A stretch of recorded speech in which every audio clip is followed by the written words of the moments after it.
मज़ा तो आता होगा, है ना, एंजॉय करते होगे। हमें तकलीफ में देखकर, हमारी परेशानी का तमस्खरा उड़ाकर अवाम को टॉर्चर देके मज़ा तो आता होगा, है ना। रोज़ नया तमाशा, रोज़ नया ड्रामा। सोच के आता हूँ कि प्रोग्राम में आकर कोई मंतकी, माने खेज, तामीरी बात करूँगा, लेकिन फिर वही हरकत।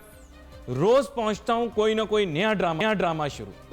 कभी डॉलर 148, कभी स्टॉक मार्केट 33,000, कभी कुछ, और फिर उसके बाद कहते हैं कि कौन बेच रहा है डॉलर महंगा, पकड़ो से। कौन एक्सचेंज कंपनियां हैं जो शरारती हैं, वो लोग नाजायज काम कर रहे हैं। क्यों खेल रहे हो हमारे जज्बात के साथ? क्या प्रॉब्लम है? और तकलीफ पहुंचाने की जरूरत है क्या? और रुलाना है हमें? क्या तमाशा लगाया हुआ, मजाक बनाया हुआ है आवाम का? मुझे समझ में नहीं आ रहा कि हुकूमत करना क्या चाह रही है। भाई क्या वो एक जो करना है एक साथ कर लो, ये रोज की तकलीफ मत दो हमें। कभी किसी चीज के दाम बढ़ा रहे हैं, कभी किसी चीज की कीमत बढ़ा रहे हैं। इनके कंट्रोल में कुछ है ही नहीं, सब कुछ इनको या बीवी या टीवी बताती है। I love you Imran Khan, लेकिन सॉरी यार, ये आज के बाद ये ड्रामा जो है ना, आप ये बर्दाश्त नहीं है। अभी इसको कंट्रोल करो अपने सिस्टम को। या आपसे काबू में आ नहीं रहे, या ये आपको मामू बना रहे हैं, या आप हमें मामू बना रहे हो।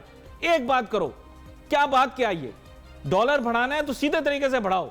ये क्या ड्रामा करते हैं, हमें पता नहीं लगा, पता नहीं किसने डॉलर बढ़ा दिया। वो असद उमर से जान छूटी, हमने कहा पता नहीं हमारी दुआएं कबूल हुई। ये नया लेकर आ गए अब्दुल हफीज शेख। ये तो वही पुराना पहिया है, ये पुरानी स्टपनी लगाई गाड़ी को, गाड़ी धड़क खड्डे में, फिर धड़क खड्डे में, फिर पंक्चर। ये बंदा तो क्या, किसी के कोई बस में कोई चीज नहीं है, क्यों कर रहे हो? फिर मत करो। नहीं होता, नहीं कर सकते तो छोड़ दो। नहीं हो रहा आप लोगों से, फिर मैं उनसे गुजारिश करता हूं कि अब तो आ जाओ। नहीं, फिर कितनी मोहलत दें? रमजान के अंदर अवाम का थोड़ा लिहाज करो। रहम की अपील करूं आपसे, रहम की अपील। चल रहम की अपील करता हूं, हाथ जोड़ के हुक्मरानों से रहम की अपील करता हूं कि अपने कब्र के कीड़ों से बचने के लिए अवाम पे रहम करो प्लीज। हाथ झोली फैला लेता हूं यार, मुझे कोई मसला नहीं है। मेरे बाप ने एक बार, बाप के पैसे कमाए हैं, मैं भी इतने कमा लेता हूं, गुजारा कर लूंगा। गरीब की बदवा लगेगी ना तुम लोगों को, यकीन करो परेशान हो जाओगे। सबकी बात कर रहा हूं, ये पीपल पार्टी, नून लीग, पीटीआई, ये जो तुम लोग हॉकी टोंक मैन और ये रेसलिंग करते हो ना, आके शाम में अंडरटेकर बन जाता है कोई, वो बन जाता है, क्या नाम है, रेसलर बन के हमारा मजाक उड़ाते हो, टीवी शोज पे बैठ के तमाशे करते हो, आपस में लड़ते हो, गरीब को रोटी मैसर नहीं है, फिर कहते हो मैं जज्बाती हो जाता हूं। Shame, shame on you, shame on all of you. ऐवान में बैठ के तुम लोग हमारा मजाक उड़ा रहे हो, अवाम को बेवकूफ बना रहे हो। रमजान के महीने में हमें दीन के दर्स दे रहे हो, खुद अल्लाह का खौफ नहीं आप में। महंगाई से गरीब मर जाएगा, आई एम टेलिंग यू। और ये सिस्टम जो है ना, ये बिसात भी लिपट जाएगी। कैसे समझाऊं ये बात? खैर, एक बंदा जा रहा, अभी जाकर समझाएगा। जुबैर तुफैल साहब, साबिक सदर FPCCI मेरे साथ मौजूद हैं, अब्दुल हफीज शेख साहब के पास जा रहे हैं, और सज्जद साहब हमें ज्वाइन कर चुके हैं, टेलीफोन लाइन पर है। उन्हें स्टूडियो आना था, लेकिन ऐसी मुल्क के अंदर फॉरेन करेंसी की इमरजेंसी नाफिज हो गई, उनकी जानिब भी जाऊंगा। जुबैर तुफैल साहब, आप कहें तो मैं कोई, अल्लाह माफ़ करे, जानता तो नहीं हूं, लेकिन कोई तावीज़ बांध के दे दूं, जाके अब्दुल हफीज शेख को बांध देना, हो सकता है उसकी सलाह हो जाए। अब जा रहे हैं ना उसके पास, क्या बात करेंगे उसके पास? उसको जाकर मेरे जज्बात बताना जरा। आज गवर्नर हाउस में मीटिंग है, उन्होंने बिजनेसमैन को बुलाया है, तो अभी इंशाल्लाह 2:15 बजे एक मीटिंग है जहां मिलने जा रहे हैं, और वहाँ शब्बर जैदी साहब भी आएंगे।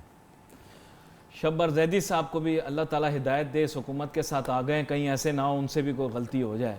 अभी तो खैर जुबैर तुफैल साहब भी शशो पंच का शिकार है कि मुझे क्या हो गया, मुझे मैं यही कहने जा रहा था सर, मुझे वो हुआ है, मुझे आज आप बहुत जज्बाती हो गए हैं, और हमें जो है तमाम मुश्किल हालात के बावजूद जो है उम्मीद रखनी चाहिए।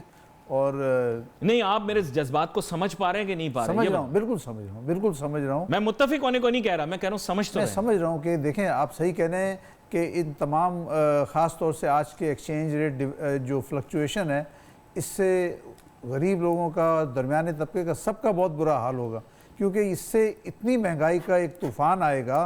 और वो सबसे पहले तो ये कि आपका पेट्रोल महंगा होगा, डीजल महंगा होगा, सारी ट्रांसपोर्ट महंगी होगी, और उसके बाद जो बहुत मसले पैदा होंगे। जफर पराजा साहब को भी गुफ्तगू में शामिल कर लेता हूं, फिर मुझे ब्रेक लेनी है। जफर पराजा साहब, मुझे बताएं, ये क्राइसिस, इसका इंदिया तो आपने दिया था, हम पहले भी गुफ्तगू कर रहे थे इस बारे में। सर ये क्या हो रहा है? कल तो वो कह रहे थे कि आप लोग एक्सचेंज कंपनियां कुछ नाजायज कर रही हैं, आज इंटरबैंक बढ़ गया, तो अब किसका गिरेबान जाके पकड़ेंगे? आपका बहुत शुक्रिया, आपने जी आपका बहुत शुक्रिया, आपने मौका दिया। बात यह है, कल तो उन्होंने हमको काफी डराया धमकाया है और ये कहा है कि जो जिनका रेट कंट्रोल में नहीं होगा उनके खिलाफ सख्त कार्रवाई की जाएगी। तो हमने कल भी उनको ये कहा था कि देखिए जनाब, मार्केट में डॉलर नहीं है और लोगों को हम गलत रेट झूठ बोल के थक चुके हैं, मजीद हम झूठ नहीं बोलना चाहते। तो लेकिन उन्होंने कहा नहीं, आप इसको कंट्रोल कीजिए। तो हमने फिर शाम को इसको वापस 144 रुपए के ऊपर ले आए थे। लेकिन आज सुबह जब हम आए तो देखते हैं 147 और 48 रुपए पे इंटरबैंक में डॉलर ट्रेड हो रहा है। तो अब हम भी, आप जैसे आप जज्बाती हो रहे हैं, मैं भी इस तरह जज्बाती नहीं तो आपको जाकर गिरेबान उनका पकड़ना चाहिए ना, कि कल तो आप लोगों को उन्होंने चोर कह दिया था। आप मतलब आप लोगों को डायरेक्टली तो नहीं, लेकिन चंद एक्सचेंज कंपनियों को तो उन्होंने कह दिया था कि वो नाजायज काम कर रहे हैं, महंगा बेच रहे हैं। जी बात जी घबराहट की वजह है, और जब ये लोग घबरा जाते हैं तो फिर ऐसी उल्टी सीधी बातें करते हैं जो इनको नहीं करनी चाहिए। अगर इस वक्त भी हमें एक दूसरे को ब्लेम लगाएंगे तो हमारे मुल्क में हालात और खराब होंगे, और इस महंगाई की वजह से मुझे लगता है खुदा ना करे मुल्क में अमन अमान, बेरोजगारी और लूट मारना शुरू हो जाए। तो फिर जिसके पास चंद रुपया होंगे लोग उस, तो हमको इस वक्त एक दूसरे के ऊपर बजाय इल्जामात लगाने के इसकी बेहतर कोई हल निकालना चाहिए। इसका बेहतर कोई ना कोई हल निकालना पड़ेगा, और उसके बारे में बात करेंगे जुबैर तुफैल साहब और आपके साथ। लेकिन एक छोटी सी ब्रेक लेनी है, ब्रेक पर हाजिर होते हैं और मैं अपने जज्बात को काबू में करने की कोशिश करता हूं। Let's take a short break.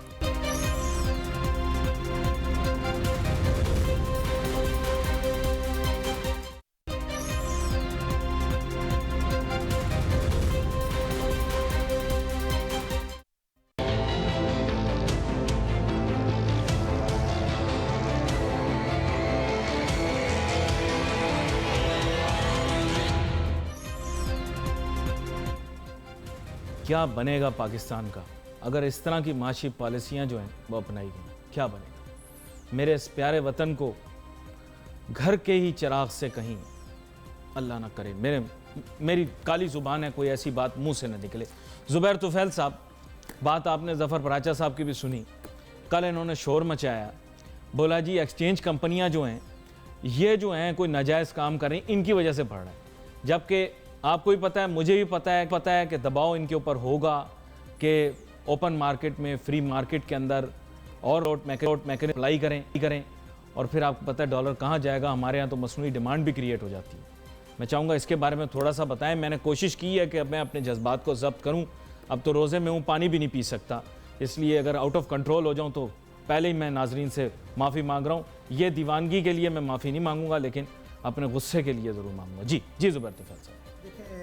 कल जैसे हुकूमत खुद चाह रही थी कि डॉलर जो है महंगा ना हो, उन्होंने मनी एक्सचेंज जो एक्सचेंज कंपनीज हैं उनको बुला के कहा कि भाई डॉलर की कीमत को जो है एक मुनासिब सतह पे रखा जाए। लेकिन आज बड़ी हैरानकुन बात थी कि सुबह उठते ही जैसे बैंक खुला और बैंक ने आके 147 रुपीज़ का रेट अनाउंस कर दिया। फिर दूसरे बैंक से चेक किया तो कोई 148 कह रहा है। एकदम क्या हुआ है? कल शाम तक जो है वज़ीर आज़म साहब ने खुद मुलाकात की थी एक्सचेंज कंपनी से, और यक बयक सुबह क्या हो गया कि हुकूमत को या स्टेट बैंक ने ये एक्सचेंज रेट जो इस तरह से कर दिया। अगर कोई एक्सचेंज आपने घटाना भी है तो ग्रेजुअली घटाएं, आहिस्ता आहिस्ता घटाएं। आपका कोई टारगेट है कि या आपने कोई IMF से कोई वादा किया है कि आप 160 रुपये करना चाहते हैं, तो 160 रुपये को कोई 3 महीने का टाइम रखें। ग्रेजुअली हर रोज़ जो है चंद पैसे या 1 रुपया कम करें, और उससे कुछ थोड़ा सा पैनिक नहीं पैदा होगा। लेकिन जो आज स्टेट बैंक ने किया है उसके हिसाब से मैं समझता हूँ पैनिक पैदा हो रहा है मार्केट के अंदर, और लोग जो हैं परेशान हैं। दूसरा ये कि अजान होती है ना, तो स्टेट बैंक वालों का बड़ा मजहबी रुझान है, आपको पता है, फ़ौरन वज़ू वगैरह करते हैं। मैं MMM के मौजू पर जाता नहीं हूँ, लेकिन मैं स्टेट बैंक वालों से गुजारिश करना चाहता हूँ, रमज़ान में अपनी इस्लाह कर लो। हुकूमत तुम्हें नहीं बचाएगी, जहन्नुम की आग से कोई किसी को नहीं बचा सकता। एक ज़िंदगी का दिन नहीं ख़रीदा जा सकता, चाहे कितने भी पैसे दे दो। State bank, FBR, bureau of statistics, इनको मैं ये बताना चाहता हूँ कि मौत का मंजर किताबें पढ़ो और समझने की कोशिश करो कि जिस काम के अंदर you are becoming privy and partner. मैं आपसे दूसरी बात अर्ज करूं कि महंगाई का एक बहुत बड़ा तूफान आने जा रहा है। आने जा आप देखिएगा कि इसका जो आने वाले दिनों में क्या इम्पैक्ट होता है, और लोगों की आमदनी में तो कोई इजाफा हो नहीं रहा, और सिर्फ महंगाई और महंगाई की तरफ चीजें जा रही हैं। वही तो प्रॉब्लम है। सब चीजें महंगाई की तरफ जा रही हैं। आप जो 60 अरब डॉलर की चीजें इंपोर्ट कर रहे हैं, उनकी कीमत इतनी बढ़ जाएगी कि लोगों की रीच से बाहर भाई चली मेरी जाएगी। बातों में आकर जुबैर तुफैल साहब कहीं ऐसे ना करना कि आप वाकई जाके गिरबान पकड़ लो अब्दुल हफीज शेख साहब का, वहां क्राइसिस हो जाएगा। नहीं, मैं यहाँ जफर पराजा साहब एक थोड़ा सा और ऐड कर दूं। मैं चाहूंगा कि अगर एक्सचेंज रेट में रद्दोबदल करना था तो इसको ग्रेजुअल करते, एकदम से एक दिन के अंदर 6-7 रुपए। आपने कहा चीज ग्रेजुअली होनी चाहिए और कॉन्फिडेंस में लेकर होनी चाहिए ताकि सिस्टम उसको डाइजेस्ट कर सके। जफर पराचा साहब, अब बात ये सर, महंगाई के तूफान का इन्होंने इंदिया दे दिया। मुझे ये बताएं कि अगर वाकई ही में इतना ज्यादा मसनूई तौर पर डॉलर की कदर को बरकरार रखा गया था तो इसके माने ये है कि फिर तो बड़ा जुल्म किया जा रहा था पाकिस्तान की मईशत के साथ। हकीकी कीमत क्या वाकई में डॉलर की बहुत ज्यादा है? आप तो कह रहे थे मैं डॉलर की कदर को कम करके दिखा सकता हूं। हेलो जी जफर पराचा साहब, आपने एक मरतबा प्रोग्राम में कहा था कि मैं डॉलर की कदर को कम करके दिखा सकता हूं। जी बिल्कुल डॉलर की कदर को कम करके दिखाया जा सकता है। जी डॉलर की कदर को बिल्कुल कम करके दिखाया जा सकता है अगर हम अपने मुल्क से जो करप्शन है उसको खत्म कर दें या इसको कम कर दें। दूसरा, जो हमारे तरक्याती और गैर तरक्याती जो अखराजात हैं, अगर हम उसको कंट्रोल कर लें, जो लीकेजेस है वो दूर कर दें, तो हमको फिर ये होगा कि दोबारा कर्जे नहीं लेने पड़ेंगे, और जब कर्जे लेने नहीं पड़ेंगे तो हमको किसी से डिक्टेशन नहीं लेनी पड़ेगी। तो अगर हम लोग, जो इतनी बड़ी करप्शन है हमारे यहाँ, और जो जिस मकसद के लिए ये कर्जे लिए जाते हैं वो अवाम पे या पाकिस्तान पे कहीं खर्च नहीं होते, 80% से ज्यादा ये जो हुक्मरान हैं, सियासतदान हैं, अफसरान हैं, उनकी जेबों में चले जाते हैं। तो ये कर्जा मेरे आपके लिए नहीं लिया जाता अगर हमको कर्जे नहीं लेने जफर साहब, नया पाकिस्तान बन चुका है, यहाँ पर तो करप्शन की गुंजाइश ही नहीं है। आप क्या बात कर रहे हैं? करप्शन तो खत्म हो गई। करप्शन तो हमारे एजेंडा में ही नहीं थी। अभी है करप्शन क्या? हमने तो सुना खत्म हो गई करप्शन, है ही नहीं पाकिस्तान में। सर, मैं आपकी बात से इत्तेफाक नहीं करूंगा। ऐसी कोई बात नहीं है, कहीं कोई करप्शन खत्म नहीं हुई है, बल्कि पहले से रेट बढ़ चुका है हर चीज का, और हर जगह डराना धमकाना, जैसा कि कल हमारे साथ हुआ है, आपने देखा है। तो ये क्या है? ये गला घूटने वाली बात है कि आप रियलिस्टिक ना हो, आप लोगों की जेब काटें, अपने मेहनत कश जो बेचारा जानवरों की जिंदगी गुजारता है मुल्क से बाहर, उसको 3-4 रुपए डॉलर का कम रेट दें। तो ये कहाँ का इंसाफ है? ये करप्शन नहीं है तो और क्या है? हम सब करप्शन का हिस्सा है, तो जानबूझ के या बगैर जाने बूझे। दानिस्ता और या ना दानिस्ता तौर पर, दानिस्ता तौर पे देखिए, अगर आप, मुझे आपको मेरी बात से शायद इत्तेफाक ना हो, अगर आप करप्शन खत्म नहीं करेंगे, अगर मैं 1 लाख रुपए टैक्स देता हूं तो उसके साथ मैं 5 लाख रुपए रिश्वत भी देता हूं, और वो अगर 5 लाख रुपए उसमें चले जाएं, आप बिल्डिंग कंट्रोल अथॉरिटी में चले जाएं, FBR में चले जाएं, कौन सी रॉकेट साइंस है कि जनाब एक जो ITP वैल्यू है उसकी जनाब $1 मुकर्रर है किसी चीज की, जबकि वो आज $4 का रहा है, तो वो पैसे किधर जा रहे हैं? वो करप्शन नहीं है तो और क्या है? यानी कि अगर आपका बजट सपोज $1 बिलियन का है तो $3 बिलियन की करप्शन है, और ये जो पैसे IMF से लिए जाएंगे ये मेरी आपकी फलाह बहबूद पे कभी भी नहीं लगे हैं, और ये इसका मैं मौजूदा हुकूमत को जिम्मेदार नहीं ठहराता। मैं इस पूरे 70 साल जो पिछला पूरे निजाम को इसका जिम्मेदार ठहराता हूं, पूरे निजाम को और पूरी तारीख में उसको इसका जिम्मेदार ठहराता हूं कि ये अगर हम लोग, आपको तो बहुत बड़ा हमारे यहाँ एलिमेंट है करप्शन का, अगर ये हम अपने पैसों की लीकेज खत्म कर दें तो ये कहाँ जाएगा? इसमें मीडिया भी शामिल है, एक्सचेंज कंपनी भी शामिल है, कारोबारी आदमी भी शामिल है, क्योंकि किसी ने नहीं कहा कि आप बेईमानी करें, किसी ने नहीं कहा आप जाली ऑयल बेचें, मिलावट करें, तो हम सब इस निजाम का हिस्सा है, हम सबको ठीक होना पड़ेगा। बड़ी अहम बात आपने की है जफर पराचा साहब, पूरा निजाम जो है वो गड़बड़ है, और मैं तो हमेशा से कहता आ रहा हूं, और अवाम को भी कभी कभार इसका मुरज्जल इल्जाम ठहरा देता हूं, पता नहीं लोग बुरा मानते हो, उनको अच्छा लगता हो, बुरा लगता हो, लेकिन जुबैर तुफैल साहब, आप जफर पराजा साहब की बात से मेरे ख्याल मुत्तफिक। बात बजाय एक बात मैं और करना चाहूंगा, जी कि एक बात मैं और करना चाहूंगा, क्योंकि अब तो जो करप्शन के केसेस आते हैं वो लाखों करोड़ों के नहीं आते, वो अरबों रुपए के आते हैं, और वो थोड़े दिन आते हैं, फिर उनसे क्या लेन देन होता है, मुकमुका हो जाता है।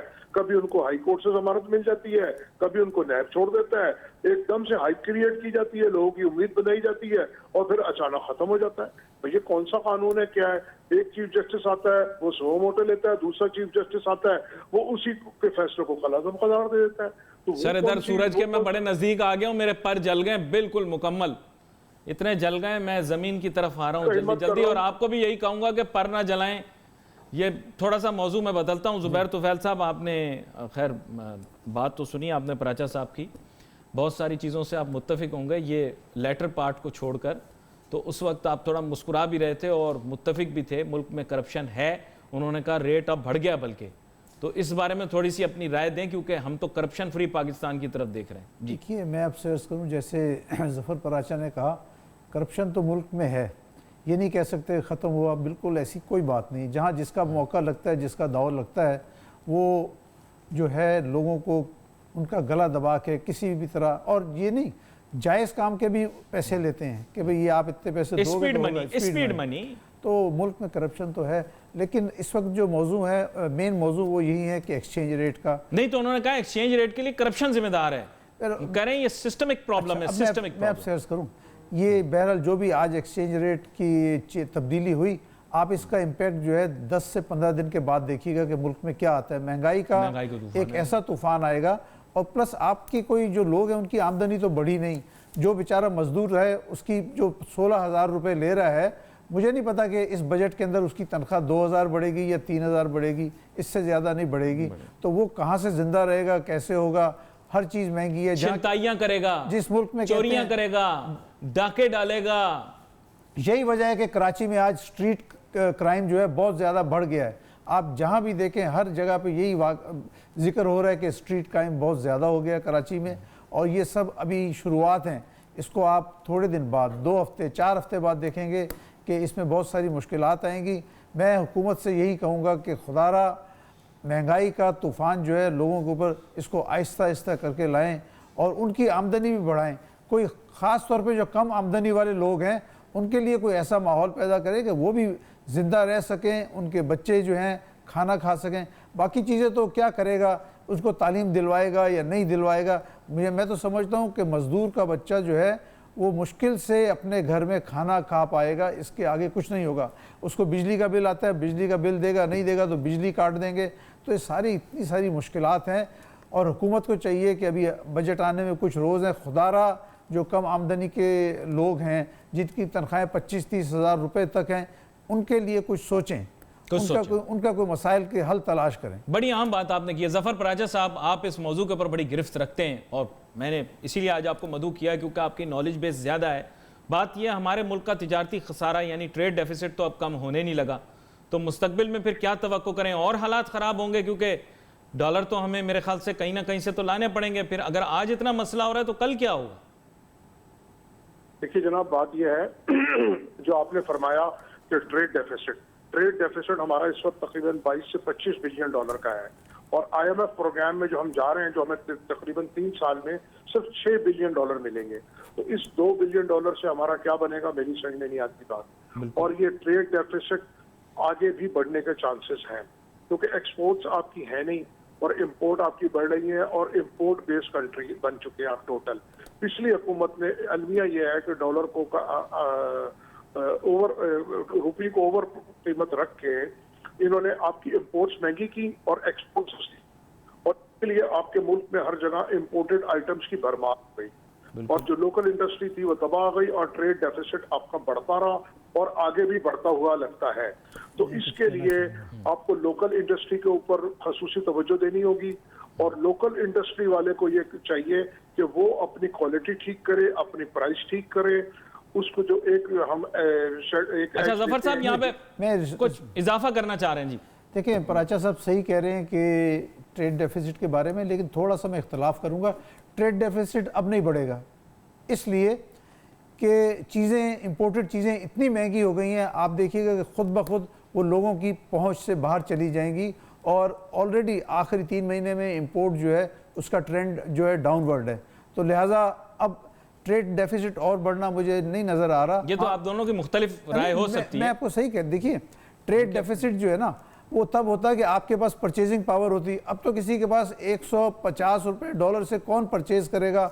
ये जो अभी 7-8 रुपये बढ़े हैं, इसका टोटल इम्पैक्ट जो है 8 रुपये का 12 रुपये बनता है। चीज़ों पे कस्टम ड्यूटी सेल्स टैक्स जब लगाएंगे तो ये 8 रुपये के 12 रुपये बढ़ेंगे, इससे वो नहीं होगा। लेकिन मैं एक बात उनकी मानता हूँ कि हमें लोकल इंडस्ट्री को भी चाहिए कि अपनी चीज़ों की क्वालिटी अच्छी करें और मुनासिब कीमत पे उसको प्रोवाइड किया जाए। ज़फर पराचा साहब, आपने मेरे साथ रहना है, मुझे एक छोटी सी ब्रेक लेनी है, ब्रेक के बाद वापस आएंगे। जुबैर तुफैल साहब को इस वक्त है, इनकी मुलाकात है अब्दुल हफीज़ शेख साहब के साथ। उम्मीद है कि यहाँ से टॉकिंग पॉइंट्स जो लेकर जा रहे हैं ये वहाँ जाकर डिस्कस होंगे। यहाँ पर लेते हैं एक छोटी सी break. Let's take a short break.